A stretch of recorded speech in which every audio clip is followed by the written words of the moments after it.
Hi friends, ఈరోజు నేను మామిడికాయ చెట్టు కనిపిస్తుంది కదా, ఈ మామిడికాయలు బాగుంటాయి అని వేరే వాళ్ళు చెప్పారు. అయితే నేనేం చేశాను, విత్తనం తీసుకొచ్చి ఇట్లా నాటాను. చూడండి, ఒక బాక్స్లో వేసాను. బాక్స్లో టిష్యూ పేపర్ పెట్టి, టిష్యూ పేపర్ కాదు ఇది మాస్క్ టిష్యూ లాగా ఉంటుందని చెప్పేసి ఇలా వేసాను. సో వేసి ఇలా పెట్టేశాను అనమాట. ఇలా పెడితే ఇట్లా మొక్క వచ్చేసింది. ఒక 5 డేస్లో మొక్క వచ్చింది. ఈ మొక్కను తీసుకొని ఈ కవర్లో వేస్తాను. చూడండి, ఇంట్లో అంటే యాక్చువల్ నేను 2 వేసాను. 2 వేస్తే ఇట్లా అంటే మామూలుగా ఇదైతే నార్మల్గా వచ్చింది. ఇట్లా వేరు వచ్చిందనమాట. అదేమో నార్మల్గా అది చెట్టు వచ్చింది. అది మాత్రం లీవ్స్ వచ్చినాయి దానికి బయటికి. సో రాపైనా పర్లేదు.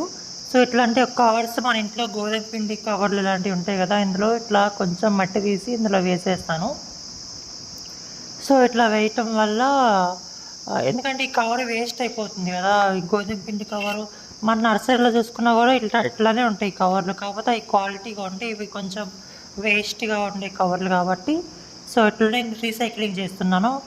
సో ఇట్లా లీవ్స్ కనిపించాలి. లీవ్స్ కనిపించడం వల్ల తొందరగా గ్రోత్ వచ్చేస్తుంది, పైకి వచ్చేస్తుంది అనమాట. సో ఇది కూడా ఇందులో పెట్టేసేద్దాము. పెట్టేసి దీనిపైన మట్టి వేయాలి. ఇట్లా మట్టి వేయకపోతే ఎండకి ఏమైందంటే ఇది ఎండిపోతాయి. అర్థమవుతుందా ఫ్రెండ్స్? సో అది ఇప్పుడు దీనిపైన మనం వాటర్ వేయాలి. వాటర్ వేయటం వల్ల రూట్స్ అనేవి లోపలికి వెళ్ళిపోతాయి అనమాట, మంచిగా గ్రోత్ అవుతుంది అనమాట. సో డైలీ వాటర్ వేయాలి వీటికి.